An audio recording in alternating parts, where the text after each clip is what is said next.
ಸರತೋಡು ಕೈ ಮುಗಿದೆಲ್ಲರೂ ಜಯ ಶ್ರೀ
ಯಾರಿಗೆ ಭಾರತ ದೇಶದ ಮೇಲೆ ಸ್ವಾಭಿಮಾನದ ಎರಡು ಕೈ ನಾಲ್ ಮಾಡಿ ಜೈ ಹೋ ಅನ್ನೋದ ಯಾರ್ಯಾರು ಬರ ಕೈ ತಂದರಿ ತಾಯಿ ನಿಮ್ಮ ಕೈ ಇರಬೇಕು ಎರಡು ಕೈ ಮೇಲೆ ಮಾಡಿ ಭಾರತ್ ಮಾತಾ ಕೀ ಭಾರತ್ ಮಾತಾ ಕೀ ಭಾರತ್ ಮಾತಾ ಕೀ ವಂದೇ ವಂದೇ ಭಾರತವು ವಿಶ್ವಗುರು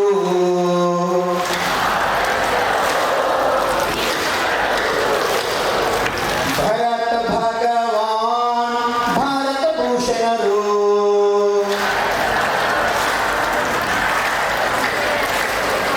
ಸಿದ್ಧ ಭಗವಾನ್ ಭಾರತ ಭೂಷಣರು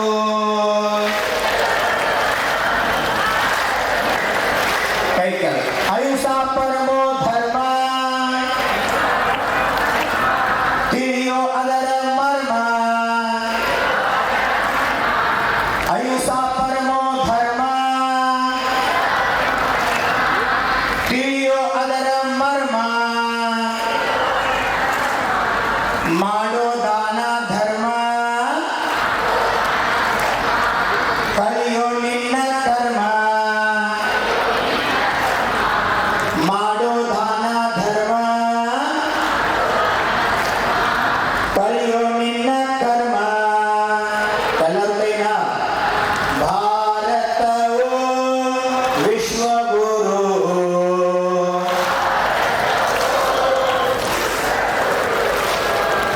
ಭರತ ಭಗವಾನ್ ಭಾರತ ಭೂಷಣರು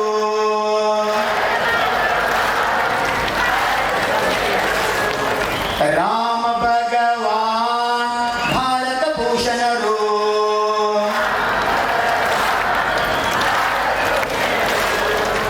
ಜಗವ ಬೆಳಗುವ ಸೂರ್ಯ ಆಗು ನೀನು ಮೌರ್ಯ ನೀನು ಧೈರ್ಯ ತೋರು ನಿನ್ನ ಶೌರ್ಯ ಧರಿಸೋ ನೀನು ಧೈರ್ಯ ತೋರು ನಿನ್ನ ಶೌರ್ಯ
ಕೃಷ್ಣನ ವರ್ಣ ಶ್ಯಾಮ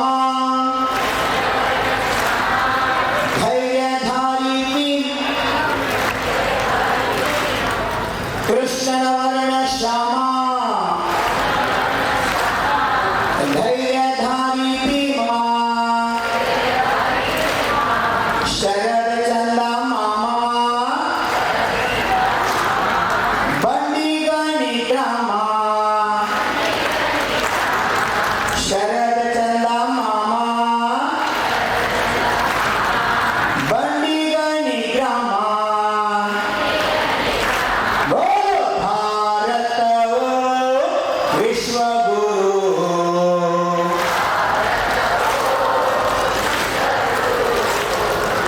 ಭರತ ಭಗವಾನ್ ಭಾರತ ಭೂಷಣರು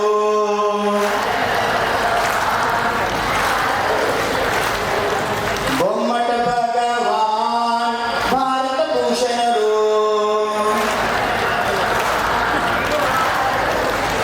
ಧರ್ಮಬದ್ಧೇಶ್ವರ ಭಗವಾನ್ ಕಿ ಬೌದ್ಧೇಶ್ವರ ಭಗವಾನ್ ಕಿ ಆಯುಷಾಮಯ ವಿಶ್ವ ಧರ್ಮ ಕಿ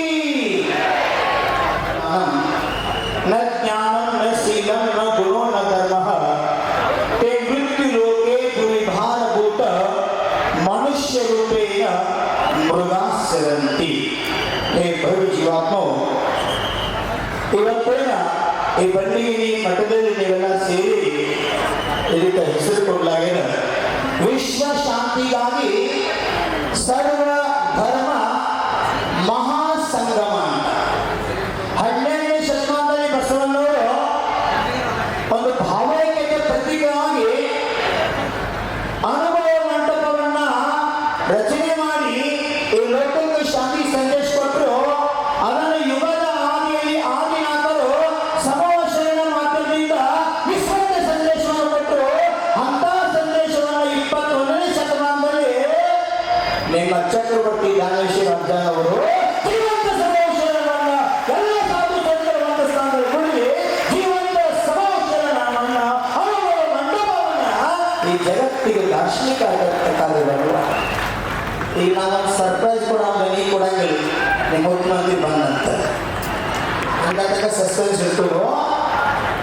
ಬಣ್ಣದ ನಾಡಿನ ಮುಖ್ಯಮಂತ್ರಿ ಸಿದ್ದರಾಮಯ್ಯ ಬಂದಂತ ಅವಾಗ ಸರ್ಪ್ರೈಸ್ ಕೊಡೋವನ್ನ ಅಲ್ಲಿ ತನಕ ವೇಟ್ ಮಾಡಿ ಏನ್ ಕೊಡ್ತಾರೆ ಅಂತ ವೇಟ್ ಮಾಡಿ ಅದಕ್ಕೆ ಮುಂಚೆ ಒಂದು ಸಂದೇಶ ಕೊಡೋಕೆ ಪ್ರಶಾಂತ್ ಮಾಡ್ತೀವಿ. ಹೆಸರಿನಲ್ಲಿ ದಾನೇಶ್ವರ ಭಾಳ ಸುದ್ದಿಗೋಷ್ಠಿ ಮಾಡೋ ಸಮಯ ಅವಾಗ ನೀವು ಭಾಳ ಕೊಡ್ತೀರಿ. ವಿವೇಕಾನಂದ ಹೇಳಾರ ಹಸ್ತಾವರನ್ನು ಹಾಕಿ ಅನ್ನ ಹಾಕಿ ನಂತರ ಉಪದೇಶ ಕೊಡ್ತಾರೆ. ಪಾರ್ಟಿಗೆ ಅನ್ನ ಉಪದೇಶ ಕೊಟ್ಟರೆ ಎಲ್ಲರೂ ಸರಿಯಾಗಿಲ್ಲ ಇಲ್ಲ. ಮುಖ್ಯಮಂತ್ರಿ ಬಂದ ನಂತರ ಅವ್ರ ಕಾರ್ಯಕ್ರಮ ಆಯಿತು ಎಲ್ಲ ಗುಂಪು ವ್ಯವಸ್ಥೆ ಹೇಳಲಿಲ್ಲ. ಹೆಸರು ದಾನೇಶ್ವರ ದಾನ ಪ್ಲಸ್ ಈಶ್ವರ ದಾನೇಶ್ವರ ಜೈನ ಧರ್ಮದಲ್ಲಿ ಸಹ ತಾಮಿಕ ಬಹಳ ಮಹತ್ವ ಕೊಡಲಾಗಿದೆ. ಆಹಾರದಾನ್ ಔಷಧಾನ್ ಶಾಸ್ತ್ರದಾನ್ ಅಭಯದಾನ್ ಕರುಣಾದಾನ್ ಈ 5 ದಾನ ಯಾರು ಮಾಡ್ತಾರೋ ಅವ್ರು ಪರಮಾತ್ಮನಿಗೆ ಪ್ರಿಯ ಆಗ್ತಾರೆ, ಪರಮಾತ್ಮನ ಸೆಟ್ ಆಗ್ತಾರೆ, ತಮ್ಮ ಭೂಮಿಗಳಿಂದ ಪರಮಾತ್ಮ ಆಗ್ತಾರೆ ಅಂತ ಹೇಳೋರು. ದೇವರು ಯಾವಾಗ ಭೂಮಿ ಮೇಲೆ ಹುಟ್ಟಾರ ದೇವರ ಹುಟ್ಟಾಗಿಲ್ಲ ಸಾಮಾನ್ಯ ಮನುಷ್ಯಾಗಿ ಹುಟ್ಟಾರ. ತನ್ನ ಮಾನವೀಯತೆಯಿಂದ ಆ ಮಾಡತಕ್ಕಂಥ ಕರ್ತವ್ಯ ಪಾಲನೆಯಿಂದ ಜನರ ಬಾಯಲ್ಲಿ ದೇವಮಾನವನಾಗಿ ಪರಮಾತ್ಮನಾಗಿ ಮೋಕ್ಷವನ್ನು ಸಂತಾನ ಅಂತ ವ್ಯಕ್ತಿತ್ವ ಕರ್ತೃತ್ವ ಸಾಧನಾತ್ಮತ್ವ ಇರ್ತಕ್ಕಂಥ ದೇಶ ವಿಶ್ವದ ಯಾವುದೇ ರೀತಿಯ ಅದು ನಮ್ಮ ಸ್ವಾಭಿಮಾನದ ಭಾರತ ದೇಶ ಅಂತಕ್ಕಂಥದ್ದು. ಜಗತ್ತಿಗೆ ಎಷ್ಟೋ ದೇಶದವರು ಎಲ್ಲ ದೇಶನ ತಾಯಿ ಅನ್ನಂಗಿಲ್ಲ. ಎಲ್ಲಿ ಕೇಳಿದ್ರೆ ಅಮೆರಿಕ ಮಾತಾ, ಆಸ್ಟ್ರೇಲಿಯಾ ಮಾತಾ, ಇಂಗ್ಲೆಂಡ್ ಮಾತಾ, ಆಫ್ರಿಕಾ ಮಾತಾ ಅಂತ ಕೇಳಿದ್ರೆ ಇಲ್ಲ. ಜಗತ್ತಿನ ಎಷ್ಟೋ ದೇಶಗಳು ಎಲ್ಲ ದೇಶಕ್ಕೆ ತಾಯಿಸ್ಕೊಂಡಿಲ್ಲ. ಈ ಭೂಮಿ ಮೇಲೆ 10 ದಿಕ್ಕಲ್ಲ ಈಶಾನ್ಯ, ಪೂರ್ವ, ಆಗ್ನೇಯ, ದಕ್ಷಿಣ, ವಾಯುವ್ಯ, ಪಶ್ಚಿಮ, ನೈಋತ್ಯ, ಬಳಿ, ಉತ್ತರ, ಅಲೆ ಮತ್ತು ಊರ್ಧ್ವ ಈ 10 ದಿಕ್ಕಿನೊಳಗ ಒಂದೇ ದಿಕ್ಕಿನ ಮಾತ್ರ ಸೂರ್ಯ ಹುಡ್ತಾನ ಪೂರ್ವ ದಿಕ್ಕಿನಾಗ. ಹಾಗೆ ಜಗತ್ತಿನ ಹಲವಾರು ದೇಶಗಳು ಭಾರತ ದೇಶ ಮಾತ್ರ ಚಂದ್ರ ಪುರುಷರ ಮಾತ್ರ ಹುಡ್ತಾರೆ. ಅನಂತ ಭಾರತ ಮಾತಾಡಿ ಜಯ.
ಸಚಿವರಾದಂಥ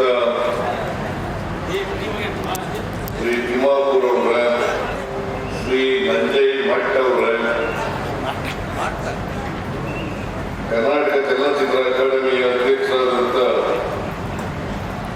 ಸಾಧು ಕೋಕಿಲ ಅವರ, ಮಾಜಿ ಶಾಸಕರಾದಂಥ ಆನಂದ ನ್ಯಾಮಗೌಡ ಅವರ, ತೇರದಾಳ ಕ್ಷೇತ್ರದ ಅಭ್ಯರ್ಥಿಯಾಗಿದ್ದಂಥ ಸಿದ್ದು ಕೊಂಡೂರು ಅವರ,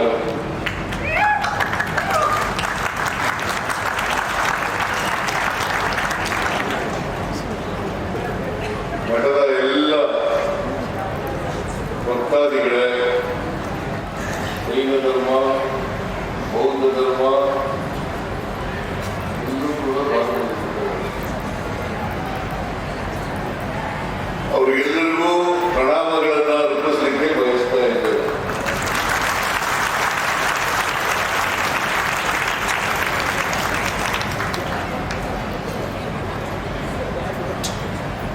ಇವತ್ತು ನಡೀತಾ ಇರ್ತಕ್ಕಂಥ ಸರ್ವಧರ್ಮ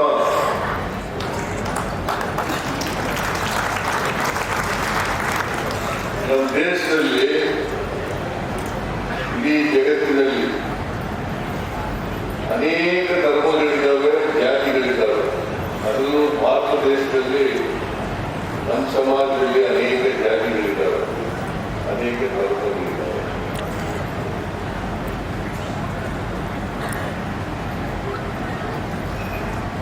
ಜಾತಿ ಧರ್ಮಗಳನ್ನ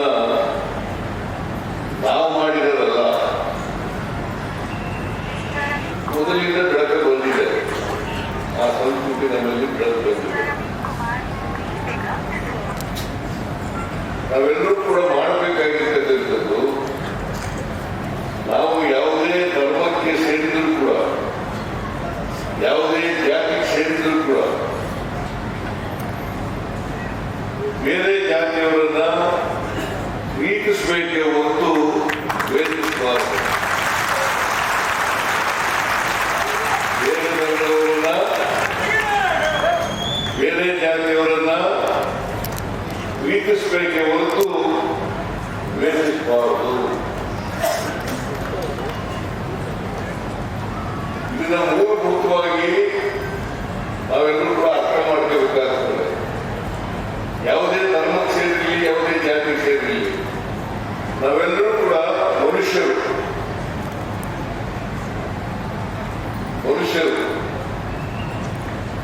ಈಗ ಇಸ್ಲಾಂ ಧರ್ಮಕ್ಕೆ ಸೇರಿದವರನ್ನೇ ಇರ್ತ, ಹಿಂದೂ ಧರ್ಮಕ್ಕೆ ಸೇರಿರ್ತಕ್ಕಂಥವ್ರು ಇರ್ತ, ಬೇರೆ ಬೇರೆ ಇರ್ತದ.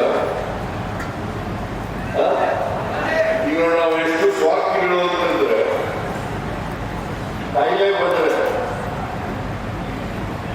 ಆಪರೇಷನ್ ಮಾಡ್ಕೋಬೇಕಾದಂತ ಬಂದ್ರೆ ನಮ್ಮ ಶರೀರದ ಒಳಗಡೆಗೆ ಯಾವ ರಕ್ತನಾದ್ರೂ ಕುಡಿಯಪ್ಪ ಅಂತ ಕೇಳ್ತೀವಿ. ಯಾವ ರಕ್ತ ರಕ್ತ ಅಂತ ಕೇಳ್ತೀವ? ಯಾಕಂದ್ರೆ ಪ್ರಾಣ ಹೋಗ್ಕೊಂಡ್ರೆ ಸಾಕು, ಪ್ರಾಣ ಹೋಗ್ಕೊಂಡ್ರೆ ಸಾಕು. ಯಾರ ರಕ್ತ ಆಗಲಿ, ಹಿಂದೂದವರಾಗಲಿ, ಕ್ರಿಶ್ಚಿಯನ್ನರಾಗಲಿ, ಇಸ್ಲಾಂ ಧರ್ಮದವರಾಗಲಿ, ಜೈನ ಧರ್ಮದವರಾಗಲಿ, ಬೌದ್ಧ ಧರ್ಮದವರಾಗಲಿ, ಯಾವ ಧರ್ಮದವರಾಗಲಿ ಕೂಡ ರಕ್ತ ಒಳ ಸೇರ್ತೀವಿ. ಡಾಕ್ಟ್ರೇ ನೀವು ಸ್ವಲ್ಪ ಅಂತ ಹೇಳ್ತೀವಿ. ನಾವು ಯಾರು ಕೂಡ ಯಾವ ನಮ್ಮ ಹಿಂದೂಗಳದ್ದೇ ರಕ್ತ ಆಗಬೇಕು, ಅದು ನಮ್ಮ ಜಾತಿಯವರೇ ರಕ್ತ ಆಗಬೇಕು ಅಂತ ಕೇಳ್ತೀವಿ. ಕಾಯಿಲೆ ವಾಸಿ ಆದ ಮೇಲೆ ಈ ಯಾವ ಜಾತಿ ಇದು ನ್ಯಾಯದ, ಇದು ನ್ಯಾಯದ, ಇದು ಧರ್ಮದ. ಅದಕ್ಕೆ ಬಸವಾದಿ ಶರಣರು ಹೇಳಿದ್ದಾರೆ, ದಯೆ ಇಲ್ಲದ ದಯೆ ಧರ್ಮ ಯಾವುದಯ್ಯ, ದಯೆ ಇಲ್ಲದ ಧರ್ಮ ಯಾವುದಯ್ಯ, ದಯೆಯೇ ಧರ್ಮದ ಮೂಲವಯ್ಯ. ಇದು ಅಲ್ವಾ? ಅಲ್ವೇನ್ರಿ?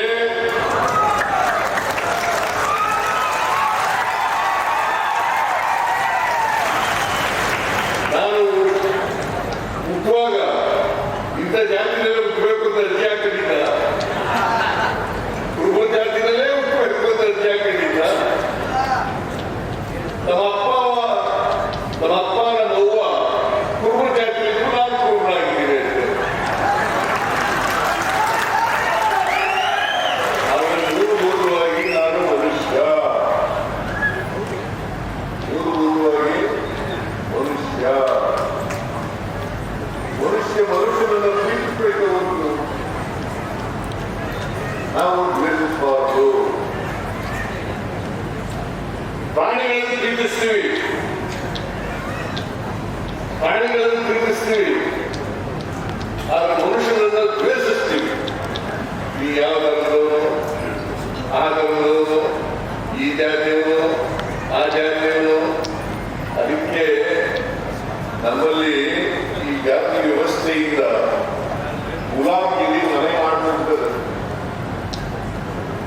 ಗುಲಾಮಗಿರಿಯಿಂದ ಮನೆ ಮಾಡ್ಬಿಡ್ತದೆ. ಮೇಲ್ ಜಾತಿಯವರು ಸಿಕ್ಕಿದ್ರೆ ಸ್ವಾಮಿ ಬುದ್ಧಿ ನಾವು ಬಡವನಾದ್ರು ಕೂಡ ಮೇಲ್ ಜಾತಿಯವರು ಸಿಕ್ಕಿದಾಗ ಅವರು ಅವಿದ್ಯಾವಂತರಾದ್ರು ಕೂಡ ಬುದ್ಧಿ ಸ್ವಾಮಿ ಅಂತೀವಿ. ಆದರೆ ದಲಿತ ಒಬ್ಬ ವಿದ್ಯಾವಂತನಾದರೂ ಕೂಡ ಶ್ರೀಮಂತನಾದರೂ ಕೂಡ ಅವರ ಸಿಂಗುಲರಲ್ಲಿ ಮಾತಾಡ್ತೀವಿ, ಏಕವಚನದಲ್ಲಿ ಮಾತಾಡ್ತೀವಿ. ಇದೇ ನಮ್ಮಲ್ಲಿರ್ತಕ್ಕಂಥ ಗುಲಾಮಗಿರಿಯ ಸಂಕೇತ. ಇದೇ ನಮ್ಮಲ್ಲಿರ್ತಕ್ಕಂಥ ಗುಲಾಮಗಿರಿಯ ಸಂಕೇತ. ಎಲ್ಲಿವರೆಗೆ ನಾವು ಈ ಗುಲಾಮಗಿರಿಯ ಸಂಕೇತವನ್ನು ಕಿತ್ತಾಕಲ್ಲ ಅಲ್ಲಿವರೆಗೆ ನಾವು ಗುಲಾಮರಾಗಿ ಇರ್ತೀವಿ ಅಲ್ವಾ? ಕಿತ್ತಾಕ್ಬೇಕಲ್ಲ. ಇವತ್ತು ಆಚರಣೆ ಮಾಡ್ತೀವಿ. ವಿದ್ಯೆ ಕಲಿಯೋದಕ್ಕೆ, ಸ್ವಾಭಿಮಾನದಿಂದ ಬದುಕಲಿಕ್ಕೆ, ಜ್ಞಾನಿಯಾಗಲಿಕ್ಕೆ, ಮೌಢ್ಯಗಳು ಅವುಗಳಿಂದ ದೂರ ಇರಲಿಕ್ಕೆ ಅಲ್ವಾ? ನಾವು ವಿದ್ಯಾವಂತ ಆದ್ಮೇಲೂ ಕೂಡ ಮೌಢ್ಯಗಳನ್ನು ಆಚರಣೆ ಮಾಡೋದಾದ್ರೆ, ಕಲಾಚಾರಗಳನ್ನು ಆಚರಣೆ ಮಾಡೋದಾದ್ರೆ ನಾವು ವಿದ್ಯಾವಂತರಾಗೋದು ಪ್ರಯೋಜನ ಇಲ್ಲ ಅಲ್ವಾ?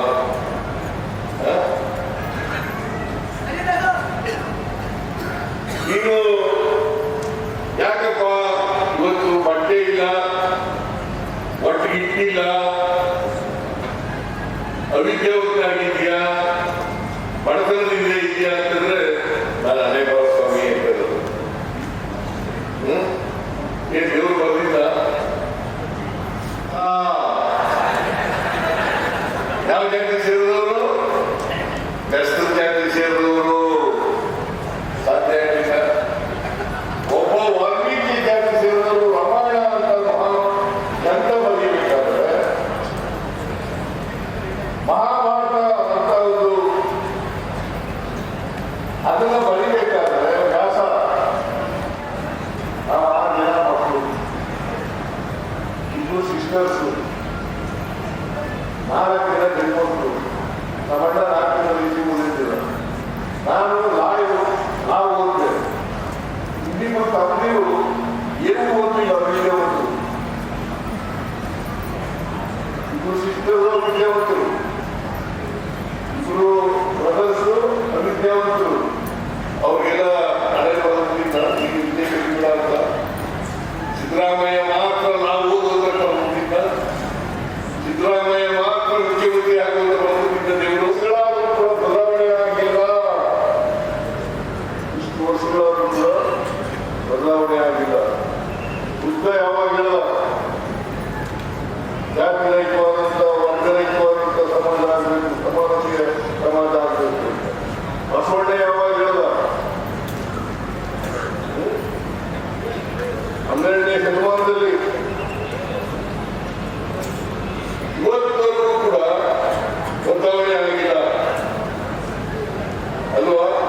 ಜಾತ್ಯತೀತ ಸಮಾಜ ನಿರ್ಮಾಣ ಆಗಿದೆಯಾ? ಜಾತಿ ಇಲ್ಲದೆ ಇರ್ತಕ್ಕಂಥ, ವರ್ಗ ಇಲ್ಲದೆ ಇರ್ತಕ್ಕಂಥ ಸಮಾಜ ನಿರ್ಮಾಣ